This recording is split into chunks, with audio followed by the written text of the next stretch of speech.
Cambié un poco el título, por supuesto, porque conforme lo va uno repensando, tiene ese nuevo título. Les voy a leer, yo no las compongo en el aire, y les voy a ir pasando unas diapositivas. Bueno, ya no son diapositivas, son slides. El ensayo sobre la Nueva España se publicó en francés por primera vez en 1811.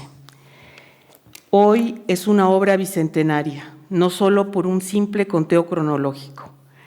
La historiografía moderna, la decimonónica y una buena parte del siglo XX, lo erigió en uno más de los monumentos celebratorios de México por haber inspirado la independencia, por haber redescubierto a México. Afirmando los derechos y las libertades de América, según esta versión, Humboldt interpretó a la naturaleza americana como grandiosa y a los americanos con posibilidades de civilizarla y de darle historia.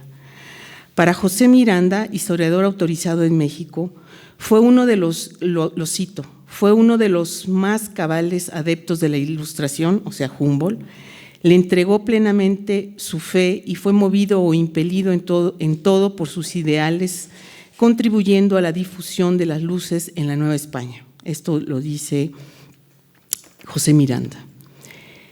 Para acercarnos a la temática que nos convoca aquí, el trabajo que presentamos se plantea con curiosidad y crítica historiográfica, se intenta, sobre las herramientas que adoptamos para pensar influencias como la de Humboldt en términos de las historias de los conocimientos científicos. No nos proponemos ofrecer alternativas. No solo no podemos, sino que no creemos en las grandes narrativas y recensiones definitorias. Pretendemos encontrar otras estrategias de lectura que nos reintroduzcan a Humboldt desde una perspectiva situada, sin perder de vista este mundo global.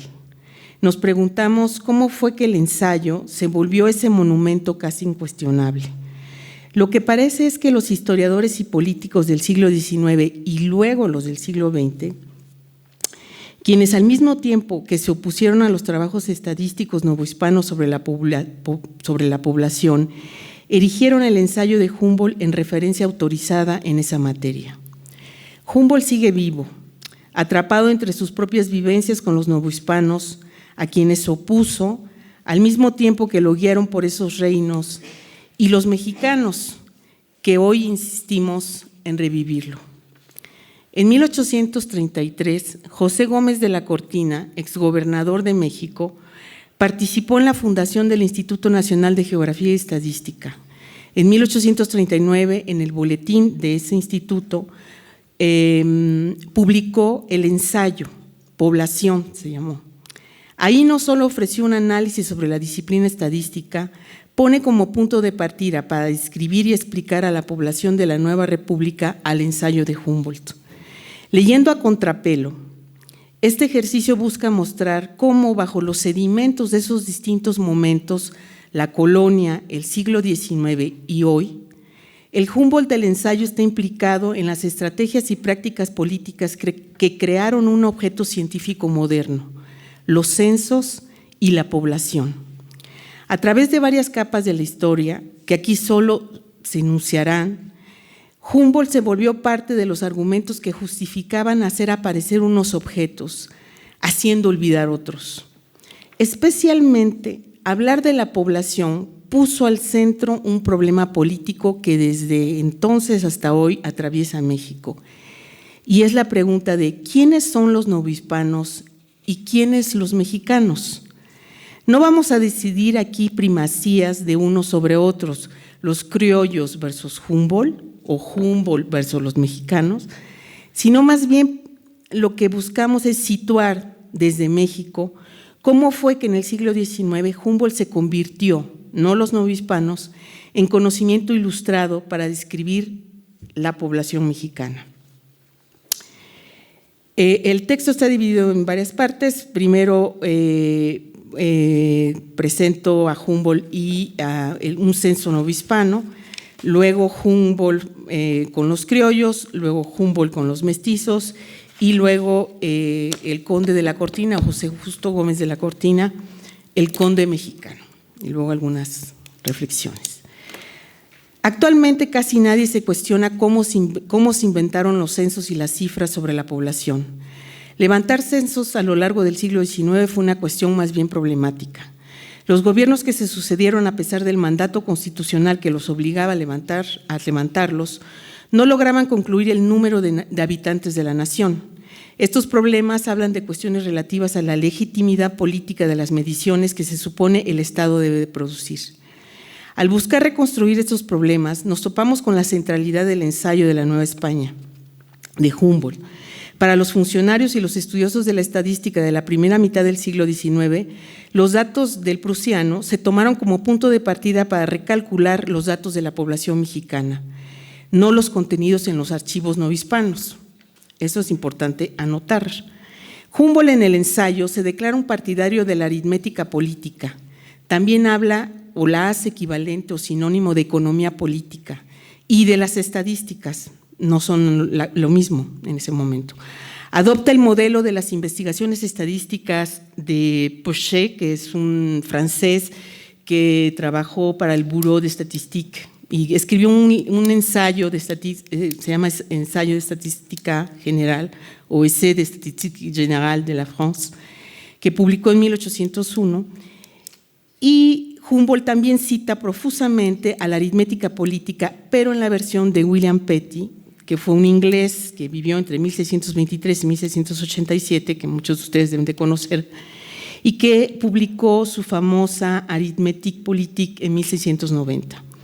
Esta versión de la Arithmétique politique estaba muy inclinada a los cálculos de población y se usó mucho en Inglaterra, pero también se usó en España, para hacer programas gubernamentales específicos en relación al cambio demográfico, diríamos ahora, o sea, no usaban esas palabras, y en claro contraste con otro aritmético político, también inglés, Charles Dunnevant, que vivió en el siglo XVIII también, y que aplicó a la aritmética política, pero a cálculos fiscales y comerciales, ¿sí? Hay que mencionar que los funcionarios españoles conocían estas versiones de las aritméticas políticas. Humboldt entonces se presenta explícitamente como autor de cálculos de aritmética política, que ahorita les voy a mostrar unos, como base de la verdad de sus acertos. Les voy a presentar al capellán, a un nacionalista criollo que fue alzate, que muchos de ustedes deben de conocer. Pocos años antes de la llegada de Humboldt, entre 1790 y 1793, se levantó el censo de población en la Nueva España. Ya había habido otro. Con las reformas borbónicas creció la necesidad de vigilancia de los asuntos económicos y en ese espíritu España manda atender la cuestión de fraudes tributarios sobre todo. El conde virrey de Revillagigedo llega por esos años y manda a levantar ese censo entre 1791 y 1793. Él requería conocer el número de almas, cuántos tributarios y de qué calidad, el número, confesión de los conventos, casas, áreas ocupadas, algunos elementos económicos y geográficos. En esa época, los ministros de la corona, entonces, incluso Revillagigedo, animadores de esta reforma económica como Floridablanca y Campomanes, conocían la aritmética política, que ya lo he dicho. Participaron entonces de este espíritu del medir lo político y Revillagigedo entonces lo hace para instruir al soberano ánimo del rey, decía él. En este censo, a diferencia de otros que ya habían habido, se obtuvieron datos haciendo, y esto es muy importante, se hizo una encuesta casa por casa, familia por familia, pueblo por pueblo, lo que implicó movilizar a una burocracia enorme. Solamente 3 estados no lo logró porque no pudo convencer a las autoridades del conde de Revillagigedo para que se pusieran a hacer el tal censo. Ese censo entonces fue entre encuesta y cálculo y aproximó un número de población para toda la Nueva España No me voy a meter en los minucias del asunto, qué midió y qué no midió, pero él calculó 4.483.559 almas. Tan pronto y como se dieron a conocer los primeros resultados, que ojo, no se daba a conocer todo porque eran secretos, el censo encontró oposición y críticas. Una de las más interesantes fue justamente Antonio Alzate Ramírez, ejemplo de la inteligencia criolla, conocedor de matemáticas, astronomía, medicina, literatura, pero sobre todo de un espíritu no conformista, poseedor de un nacionalismo novohispano como no se conoce, realmente era muy exacerbado.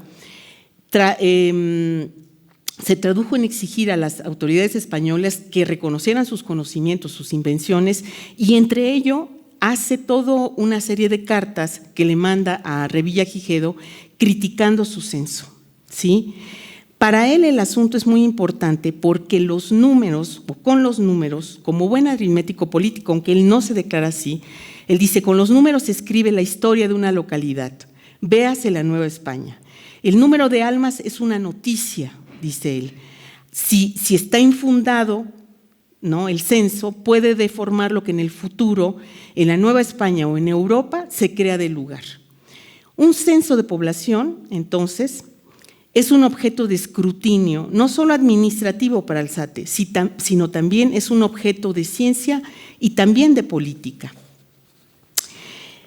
Él no estaba de acuerdo con el censo, con la conclusión del censo que había sacado Revillagigedo, especialmente con el número de habitantes de la ciudad. Les voy a mostrar, este es parte de una de las cartas, no sé si se vea, es una lista de alimentos. Revillagigedo había concluido que en la Ciudad de México, su censo, no él, pero bueno, el censo Revillagigedo, había 110,000, más de 110,000 habitantes. Y para Alzate eso estaba equivocado porque hacía ver que la Ciudad de México era más pequeña que Madrid o Barcelona, y eso no era posible porque él había sacado cálculos en donde él había determinado que había 213,000 almas. La estrategia de Alzate para demostrar los errores del virrey, me interesan aquí mostrárselos, porque Alzate reclama dos cosas. Algo que en filosofía y de las matemáticas se llama el problema del nombre. Uno no puede contar así nomás. Uno necesita categorías para contar, poner un nombre. Y Alzate no está de acuerdo con las categorías que usa el censo. Entonces, lo cito, se sabe que todos los indios habitantes de México son tributarios, pues como se expresa, número de indios 13,985 y luego en otra línea tributarios 9,086. ¿Por qué digo un desfalco tan grande? Los jueces a quienes incumbe el cobro del tributo son omisos o el Estado está mal formado. Una de las proposiciones es verdadera, es decir, el Estado es censo, ¿sí? El argumento del capellán es que confunden tributarios con indios. Si sumo dos cosas distintas, sí ven, el resultado es distinto. Pero el argumento más fuerte que usó Alzate para decir que Revillagigedo estaba equivocado es que usa algo que luego Humboldt va a usar, que es comparar cuánta carne, fruta y vino consumen en Madrid y compara cuánta carne, vino y pan, frutas consumen en la Nueva España. Para él, estas proporciones no dan, por lo tanto, está equivocado Revillagigedo. Humboldt y los criollos.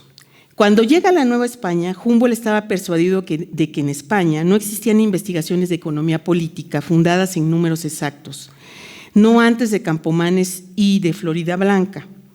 Revillagigedo, dice Humboldt, remó a contracorriente, enfrentó a un país donde se carecía de empleados ejercitados en investigaciones estadísticas. Para Humboldt, fíjense, un censo, encuesta, es decir, familia por familia, no era suficiente para conocer con exactitud el número de miembros de un Estado. El pueblo, en el antiguo como en el nuevo continente, lo estoy citando, comete ocultaciones por miedo a las contribuciones. Entonces, Humboldt es partidario de los cálculos. Aquí están, bueno, este es el alegato de Alzate y los consumos que él da para la Ciudad de México. La manera de notación es importante. Alzate no tiene una notación como la que presentará el ensayo, pero es la misma. Por cuestiones de tiempo no me detengo en ello, hice este cuadro en donde explico qué es un promedio, un ratio, cómo se calculaban la población en el siglo XVIII, y Alzate y Humboldt siguen la misma estructura. William Petty hizo esto, pero hay atrás también otros personajes como Laplace, que quiero que vean, que es famosísimo matemático, que hizo cálculo de probabilidades. Bueno, aquí quien sabe de matemáticas sabrá que seguir a William Petty o a Laplace es distinto. Finalmente lo que triunfa son el cálculo de probabilidades. Ni Alzate ni Humboldt siguen a Laplace, siguen puro cálculo aritmético. No me voy a detener en esto, pero podríamos hacer una historia más para atrás sobre las matemáticas.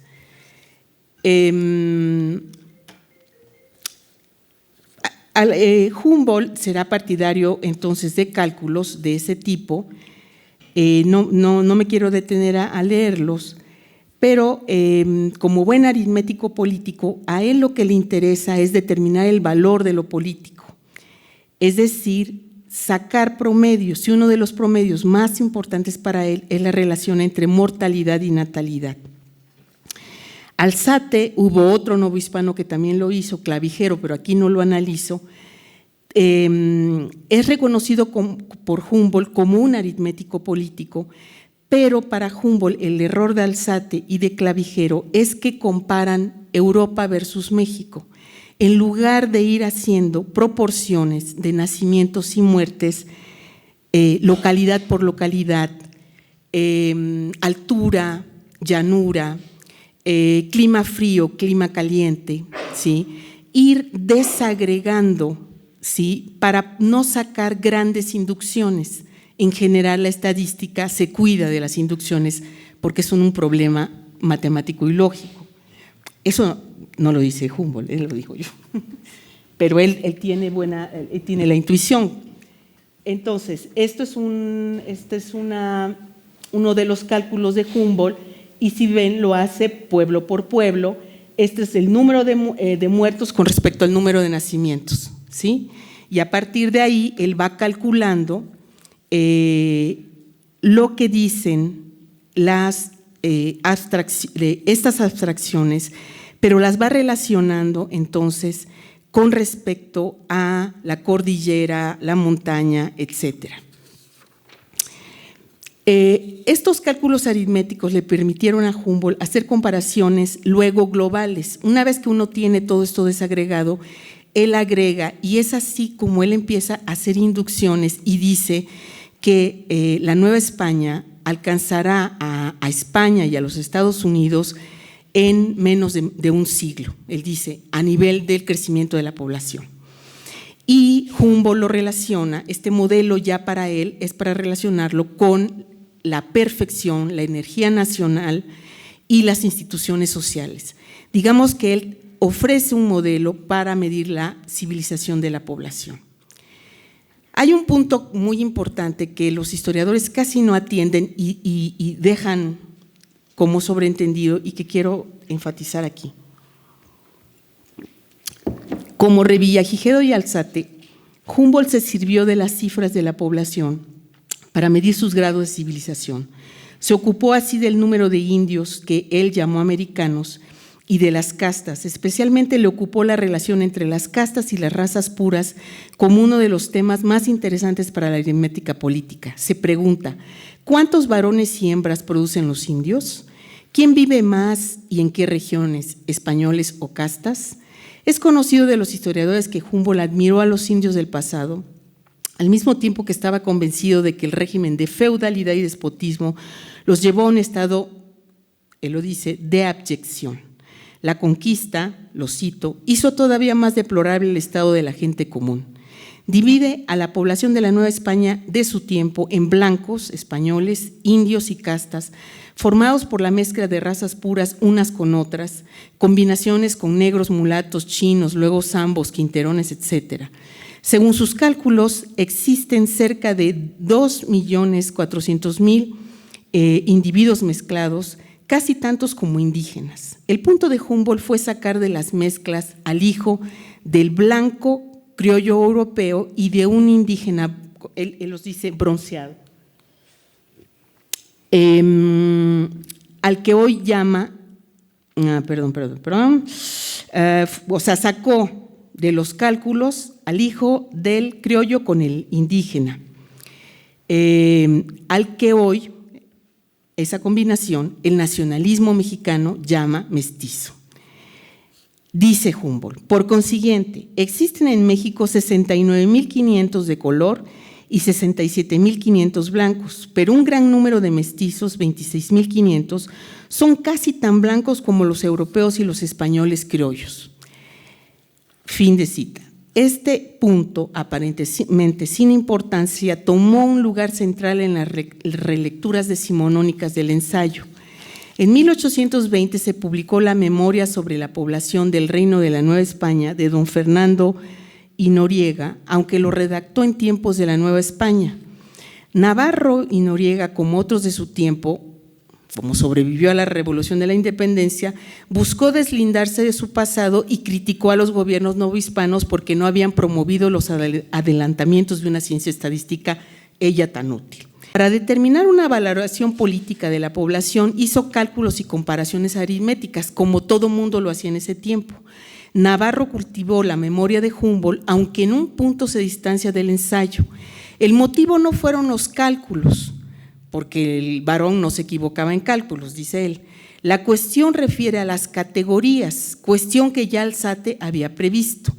Navarro, como Revillagigedo y otros en el siglo XIX, clasifica la población en españoles, categoría subdividida entre europeos, americanos, criollos e indios y castas, incluidos ahí los negros. ¿Por qué la controversia? Humboldt ofreció un cálculo, dice Navarro, demasiado disminuido de indios, que ayer Cristiana lo menciona, que también pasó acá más abajo, ¿no? El dilema era cuántos indios había, ¿no? Y Humboldt dice 2/5 partes de la población, o sea, 2,5 millones, mientras que Navarro dice 3,676,000, o sea, 3/5 partes más. Esta diferencia fue porque el alemán diferenció a los mestizos de los indios basado en una apreciación del color de la piel. Dice, a pesar de ser una mezcla, Humboldt dice, a pesar de ser una mezcla de blancos con indios, son tan blancos como los europeos y los españoles criollos. Evidentemente, las categorías son identificaciones, generan identificaciones. Los números no son meras abstracciones. Como lo sugiere Benedict Anderson, las categorías estadísticas crean identidades, ofrecen un sentido y materialidad a las poblaciones, crean jerarquías. Los mestizos no son indios, son casi blancos. Eso lo repetirán los mexicanos a la sociedad, hasta la saciedad, hasta el día de hoy. Las categorías numéricas hacen reales las diferencias políticas. El conde mexicano, y ya me voy. A casi 40 años del paso de Humboldt por México, ya se había convertido en el fundador de las estadísticas de población. Para José Justo Gómez de la Cortina, de origen español, la aritmética política de Humboldt era la vía acertada para calcular un censo de la República. Un censo permitiría medir, decía él, la población, reconocer la diversidad del país y sustentar las leyes para todos, independientemente de la región o las razas, como lo marcaba la Constitución. Después de la independencia, todos los mexicanos son iguales, rezaba la Constitución. Su idea de estadística como ciencia era ofrecer datos para refundar al país, todavía desmembrado por las guerras, vencer las diferencias raciales y crear una población mexicana. En su ensayo sobre la población de este señor conde de la Cortina, Como si fueran dos caras de una misma moneda, Humboldt y el virrey de Revillagigedo son punto de partida. El censo de Revillagigedo tenía la virtud de ofrecer la última cifra censal creíble, pero, lo cito al conde, con tamaños defectos que el varón intentó corregir por medio de nuevos cálculos fundados en raciocinios propios de su profunda sabiduría. Cierro la cita. Si los datos del prusiano no son perfectos, es porque se basó, según el conde, en el censo erróneo de Revillagigedo, el único. Así, para colmar el vacío, el Instituto de Geografía y Estadística, donde pertenece el conde, presenta una nueva estimación censal de la población de la República y, lo cito, aunque no pretendemos que sea tenido por exacto en toda la extensión de la palabra, puede tenerse como cercano a la verdad.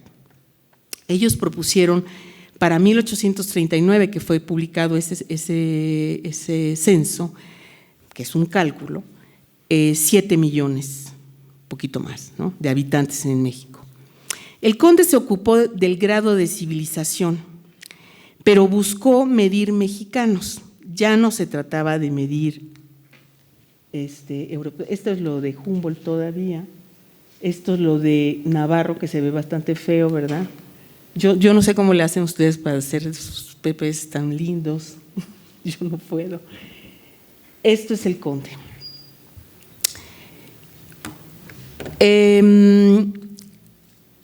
Tomó la cuestión de cómo se distribuyen los sexos, o sea, quiero que se fijen en las nuevas categorías que empiezan a aparecer entre las poblaciones, buscó mostrar que los europeos estaban equivocados, lo cito, no había exceso en tierras calientes de nacimientos de mujeres sobre los hombres, sino viceversa.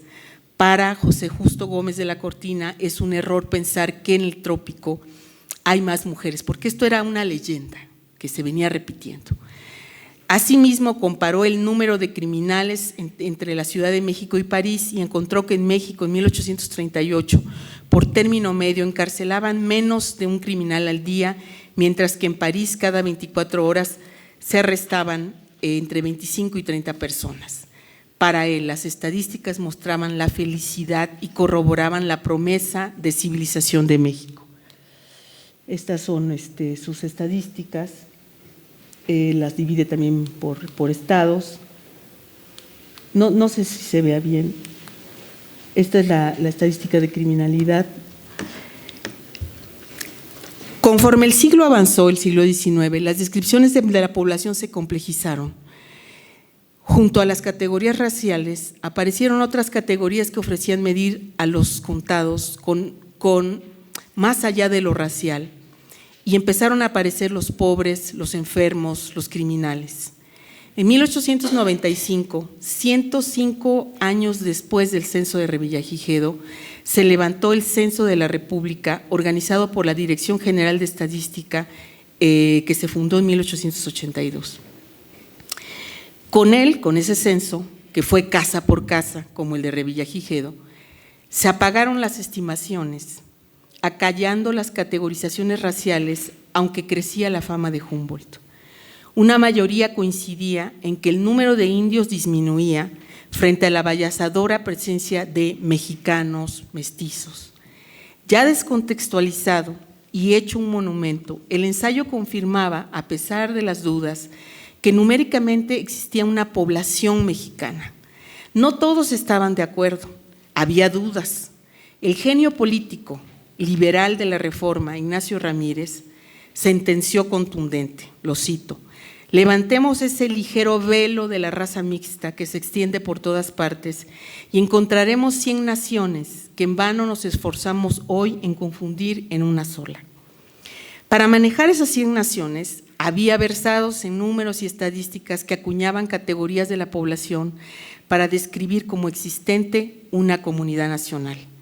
Humboldt ya era un monumento en el que está contenido en varias capas de historia y de historiografía el tema de cómo valorizar a la política, cómo medirla, y en ello están implicadas nuestras naturalizaciones sobre lo que es medido, en este caso las poblaciones, y cómo valorarlas.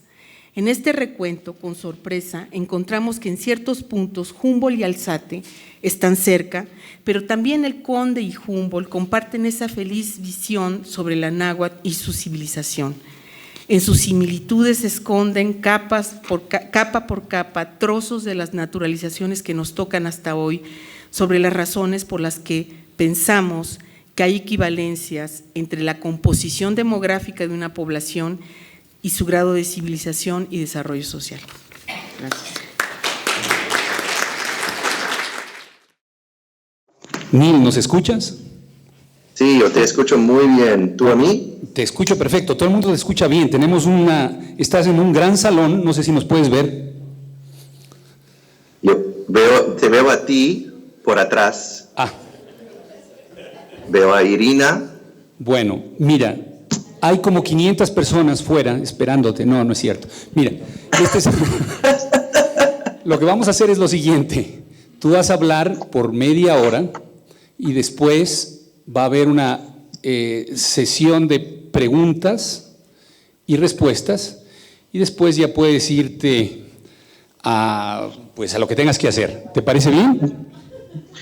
Sí. Listo. Entonces, yo voy a apagar este micrófono de forma que tú puedes comenzar tu presentación y tienes media hora. A la media hora yo te interrumpo. Sí. ¿Perfecto? Muy bien. Bueno, No veo hora de ser interrumpido por ti. Bueno, mira, quiero presentarte primero a la audiencia aquí en Quito, en el Ecuador. Neil Safier es el director de la John Carter Brown Library. Es un historiador que debería ser muy conocido en el Ecuador porque escribió un libro sobre la medición de la mitad del mundo, la Condamine, y su expedición, que salió en inglés con University of Chicago, si me acuerdo bien, y después fue traducido por Marcial Pons. Exacto, la medición del nuevo mundo, muy bien. Es un libro muy importante en tanto, y muy útil para nosotros al pensar Humboldt, la importancia de la cultura de la imprenta, la materialidad de la imprenta en la creación del héroe.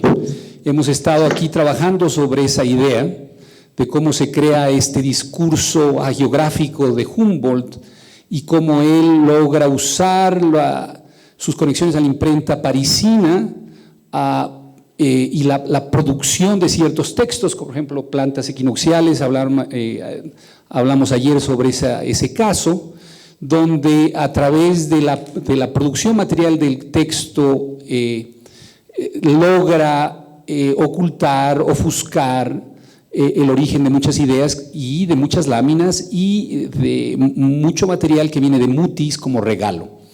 De forma que tu trabajo nos sirve para ese tipo de cosas. Ahora, Neil no está aquí para hablarnos sobre la Condamine, sino está aquí para hablarnos sobre Humboldt y Brasil. Neil es un especialista en el mundo portugués, del Brasil en particular, del Amazonas, y vamos a usarlo a él para que nos cuente un poco la perspectiva de los brasileros portugueses y su relación con Humboldt. Te concedo la palabra. Perfecto. ¿Podrías decirme solo una cosa, Jorge? ¿Quién ya ha hablado esta mañana? Solo para ponerme en contexto ya. Laura Chácero sobre Humboldt y la estadística política en México, el origen de sus números y su relación con los mexicanos antes y después de su llegada. Eso es todo. Michael Zeuke no pudo aparecer y él iba a hablar sobre Cuba y las relaciones de Humboldt con plantadores ilustrados cubanos. Bueno, muy bien. Pues entonces yo comienzo al decir que tuve la muy linda experiencia hace ¿cuántos años? Como casi 10 años, a estar con Michael Zeuke en Cuba. De hecho, siguiendo las huellas de Humboldt durante una estancia de unos 2 o 3 días. Entonces habría sido muy lindo poder juntar esta experiencia, porque de una cierta manera yo siento que Es una de las cosas que ustedes están haciendo hoy en Quito, durante estos días, sobre todo en el programa de verano, es un poco comparar lo que se quedó escrito de los trabajos de Humboldt con lo que la realidad de la experiencia humboldtiana y sobre todo latinoamericana dejó como huellas.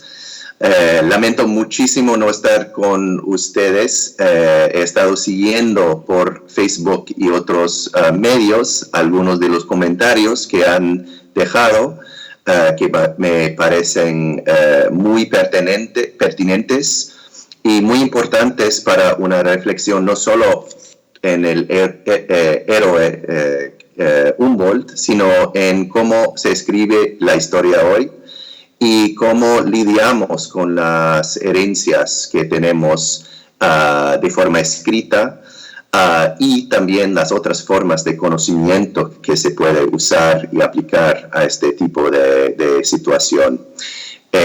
Como dijo bien Jorge, hoy día yo dirijo una biblioteca dedicada a la historia del libro impreso, ¿no? De la publicación. Tenemos algunos manuscritos, pero sobre todo 90 o 95% de los materiales que mantenemos en nuestro acervo son libros que han sido impresos a lo largo de casi 4 siglos. Y es una cosa que yo veo en el perfil y las trayectorias de los investigadores, que la gente, por un lado, son fuentes riquísimas, por otro lado, dejan mucho por decir.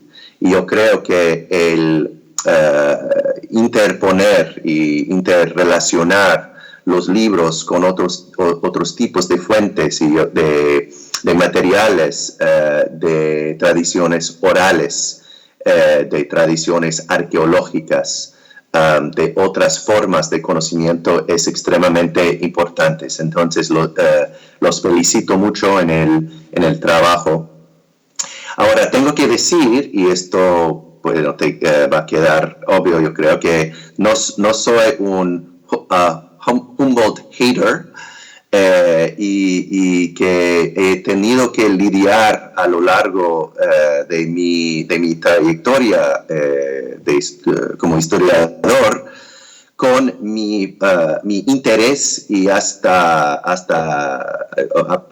aprecio y hasta amor por ciertas cosas que ha escrito Humboldt y la forma sobre todo en que escribe. Creo que es un elemento muy importante de saber sobre él, que tiene un estilo narrativo muy bonito, lo que también es muy importante para el mensaje que transmite él, pero sí que es uno de los temas importantes para nosotros, entender cómo la narrativa histórica afecta la forma en que los hechos y los detalles son recibidos. ¿En qué idioma hablamos? Y claro que esto tiene tanto que ver con Alexander von Humboldt en el siglo XIX que Andrea Wolff y los demás en el siglo XXI. ¿En qué idioma hablamos? ¿A qué público nosotros nos dirigimos? ¿Y quiénes son nuestros interlocutores? Entonces, son cuestiones que son muy relevantes para lo que yo he hecho. Yo no sé si ustedes pueden ver también que yo también creé un Humboldt Shrine atrás de mí, también me quedé con muchas ganas, como cuando vi a Mark Turner y su gabinete. Quería también hacer algo parecido aquí en Providence, Rhode Island, muy lejos de los lugares que frecuentó Humboldt.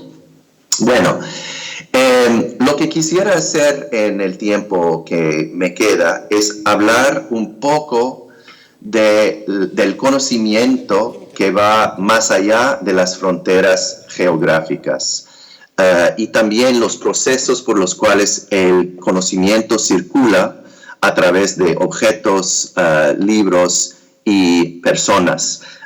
De hecho, cuando escribí mi tesis doctoral sobre la expedición franco-española de la Condamine, Antonio de Ulloa y Jorge Juan, yo evité usar Humboldt porque no quería que él, un poco como los jesuitas, no quería que él dominara completamente y que figurara como puente entre el conocimiento del siglo XVIII y lo que se podría llamar la conciencia moderna, o sea, nuestra conciencia de hoy. Y yo creo que esto es un poco la interpretación que ha utilizado Andrea Wolf y otros, diciendo que esto es una persona que, avant la lettre, pensó el mundo como nosotros.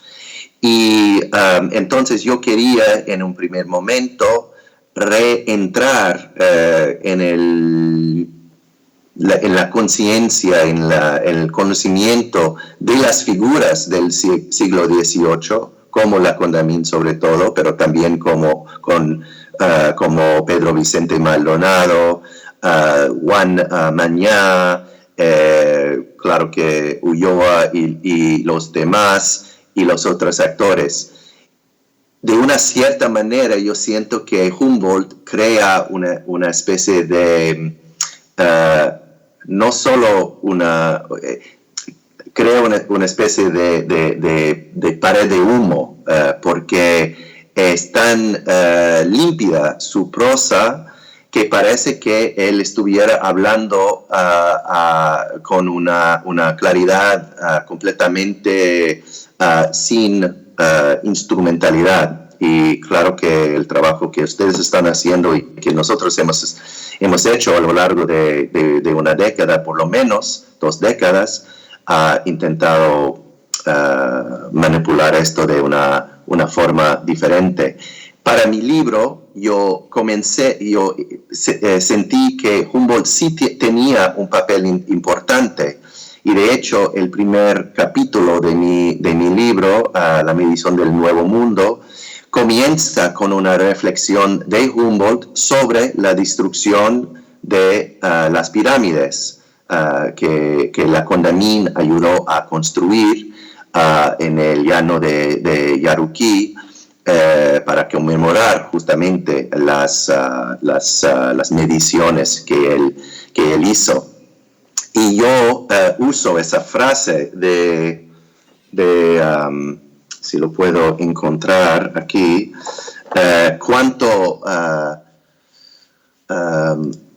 cuántas cosas existen que el hombre no puede ver.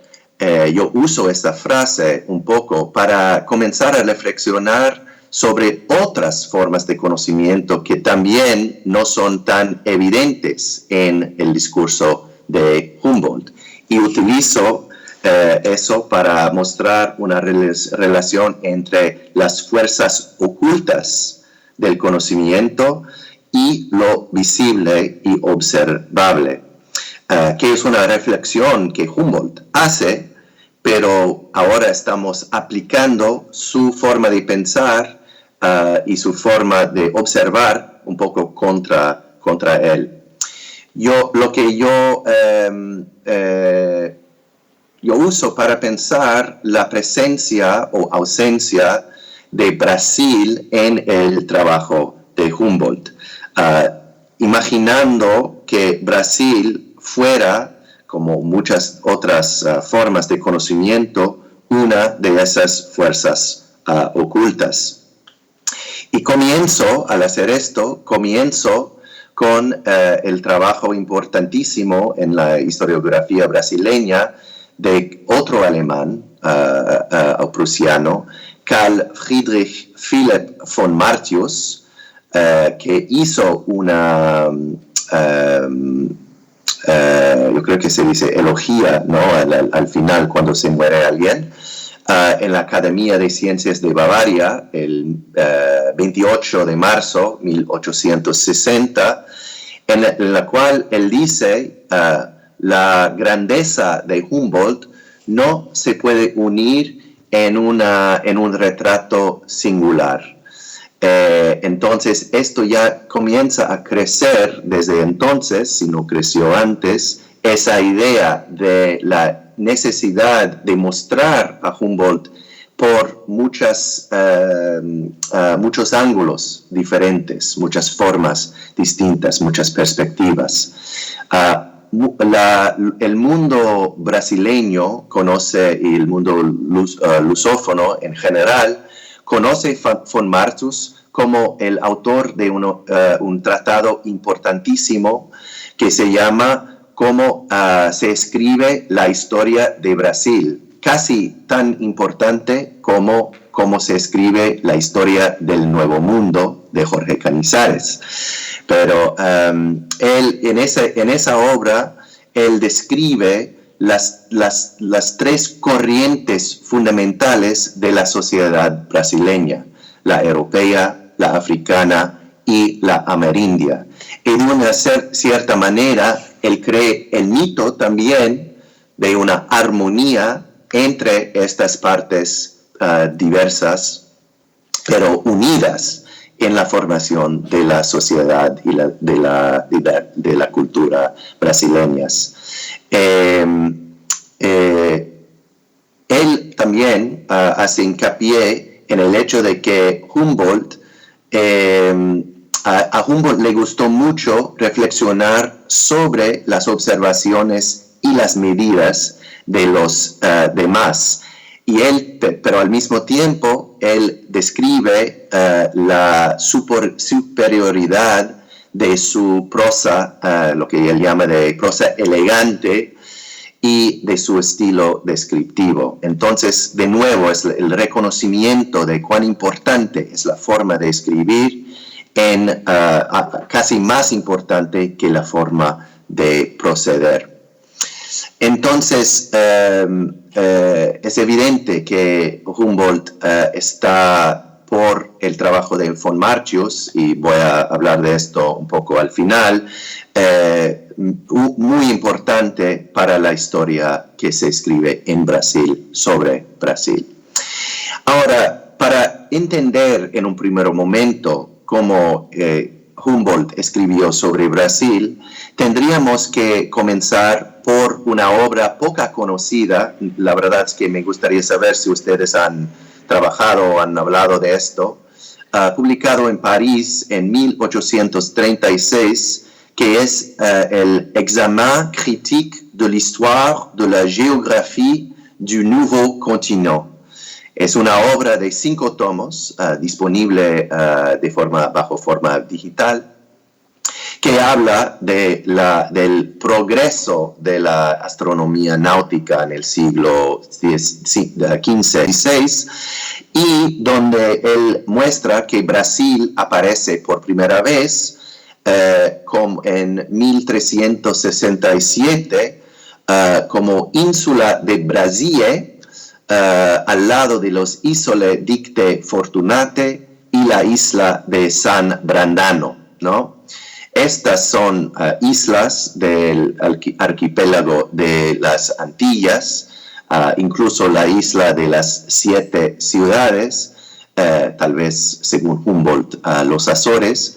Pero básicamente, y no voy a entrar en todos los detalles aquí, pero lo que nos importa, creo que es la formación, la construcción de un mito geográfico que surge de ideas medievales, que Humboldt intenta con un cierto cuidado, pero también sabiendo que más nadie tiene acceso a la cantidad de libros en su propia biblioteca que tiene Humboldt, que tampoco nadie va a verificar muy bien si esto hace mucho sentido o no. Dice Humboldt, las 3 islas de Brasil, Brasil o Mayotas, que aparecen en los portulanos del siglo XIV, son sin duda las islas de los Azores.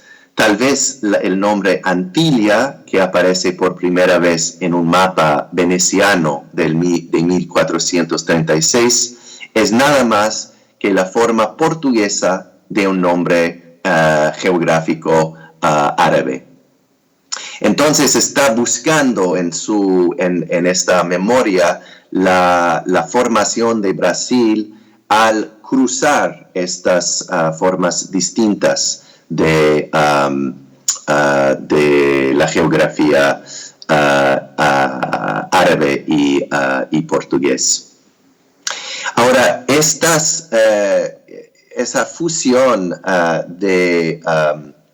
una de las características de Humboldt es esa fusión de lo ficticio y de los descubrimientos reales. Algo que es una especie de ambigüedad estudiada de cómo teorías e historias se mantienen su forma corriente en el mundo moderno.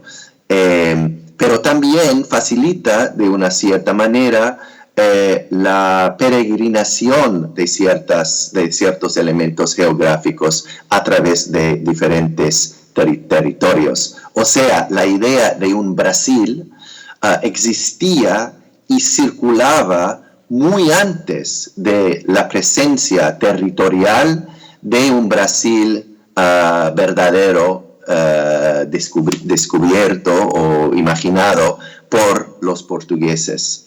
Entonces, esto creo que es un elemento muy interesante y puede darnos pistas sobre cómo las ideas están surgiendo aún antes de que Humboldt tuviera conocimiento de cómo se utiliza.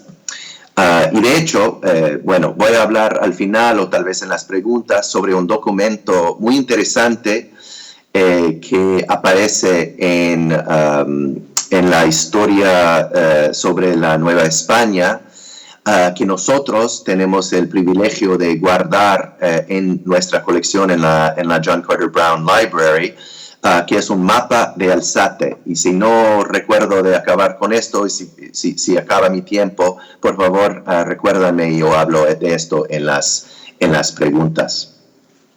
Justo quería cambiar ahora para hablar del ensayo político sobre el reino de la Nueva España, publicado por primera vez en 1811 en París. Es muy interesante cómo Brasil aparece como como un espejo a la producción agrícola de la Nueva España.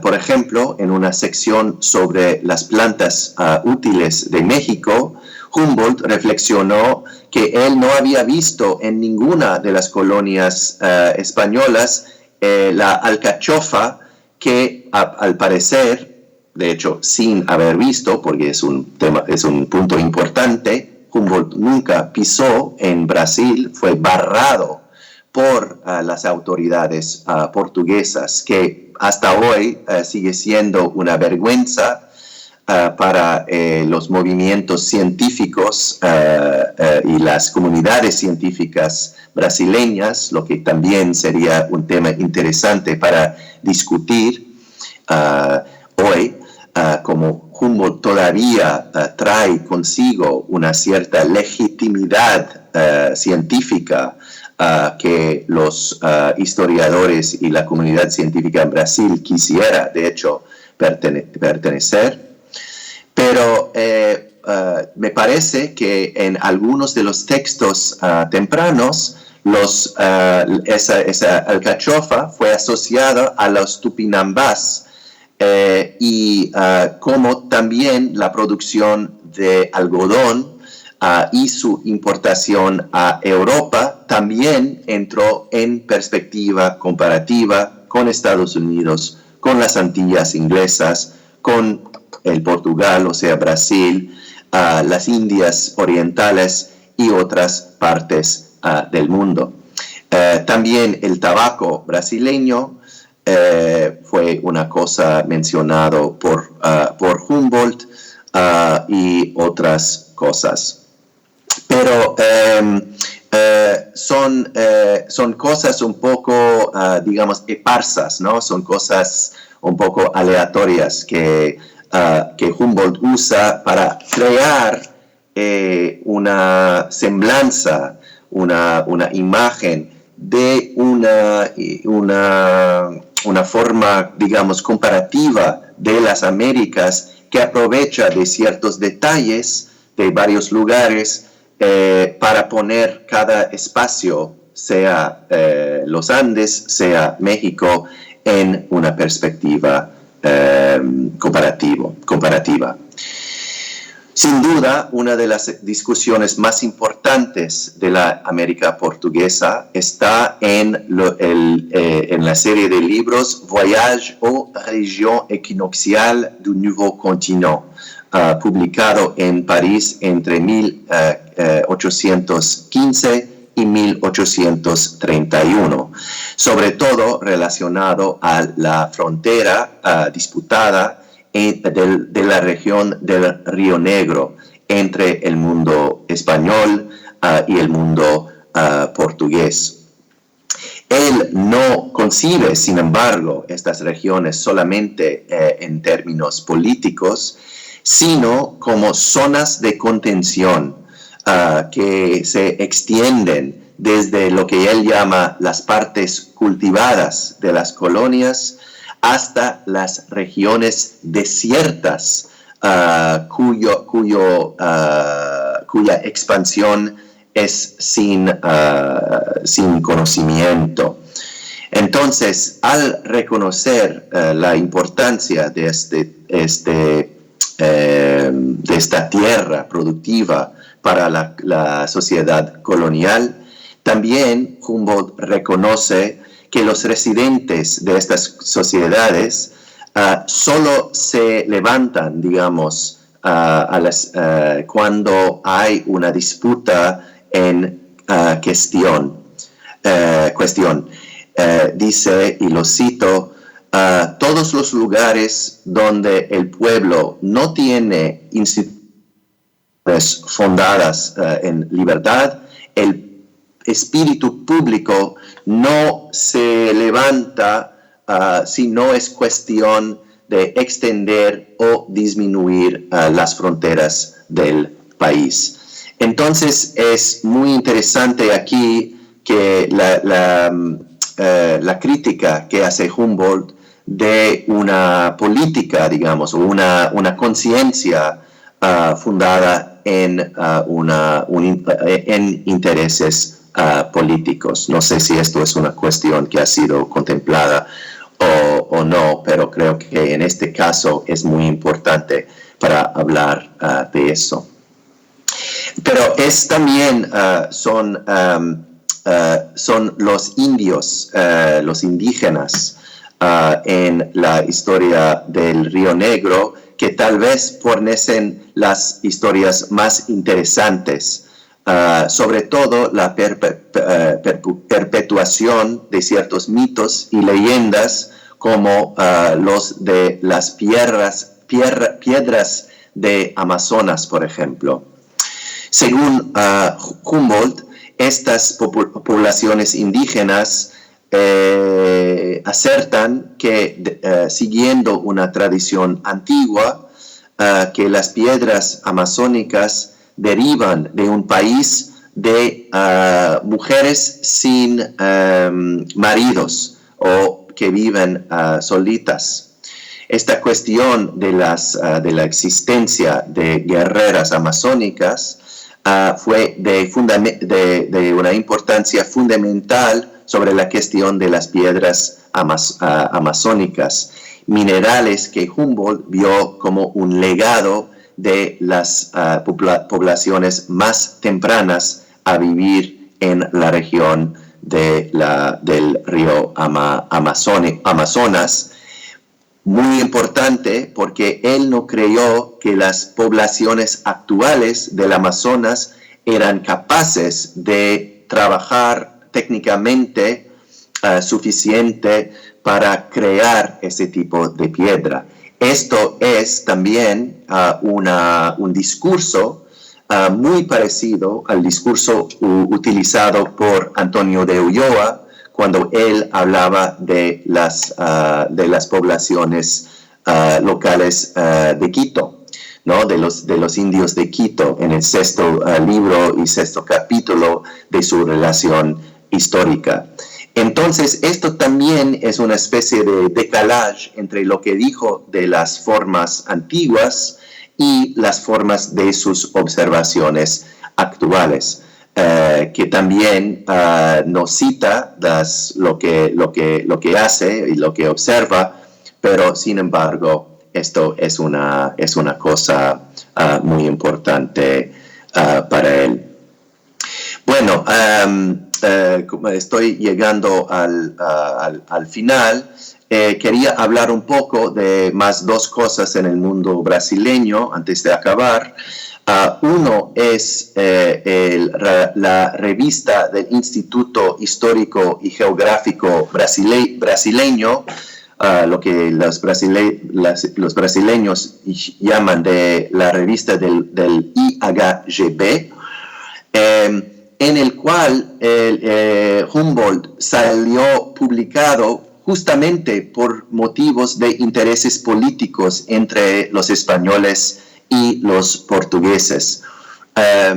Él escribió, cuando habla del impulso del ministro portugués, al cual enderezó su relatorio, que lo más importante es llevar las tierras salvajes de su estado de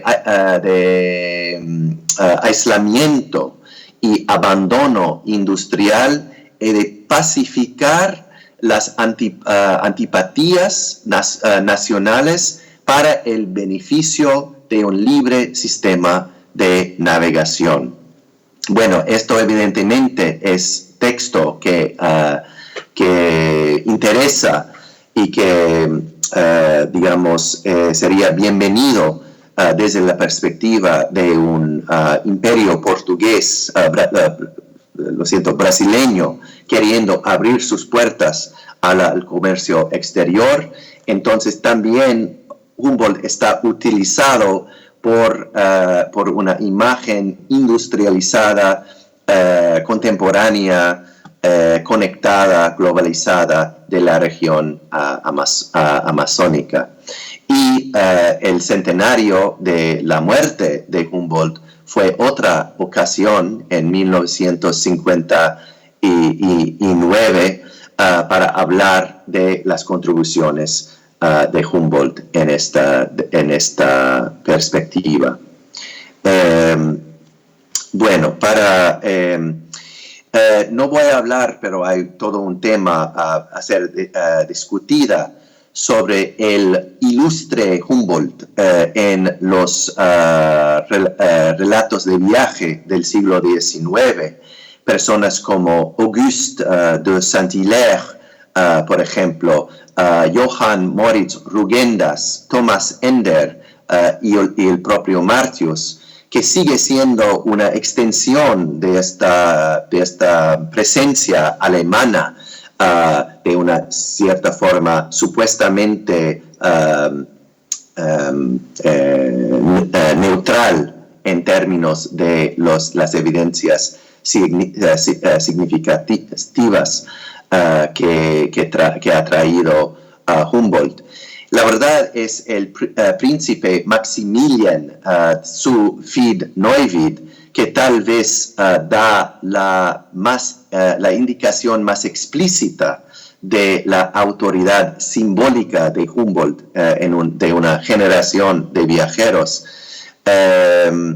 Él dice, y lo cito, estoy más que consciente de cuán loco es intentar publicar estas observaciones de mi viaje a América del Sur, si después del surgimiento de la obra de nuestro compatriota ilustre Alexander von Humboldt.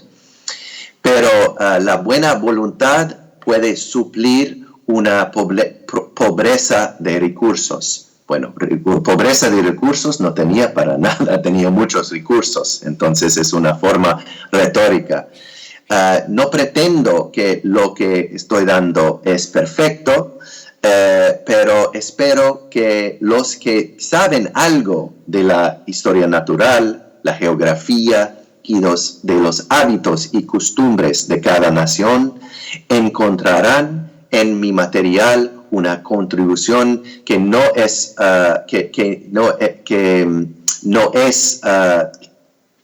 falta por la importancia de los intereses de la ciencia de la humanidad. Y como veo que también mi tiempo está a su fin, también espero como vid Neuwied que han encontrado algo en mi contribución que sirve para una reflexión sobre el mundo de Humboldt y su invención. Gracias. Muchas gracias.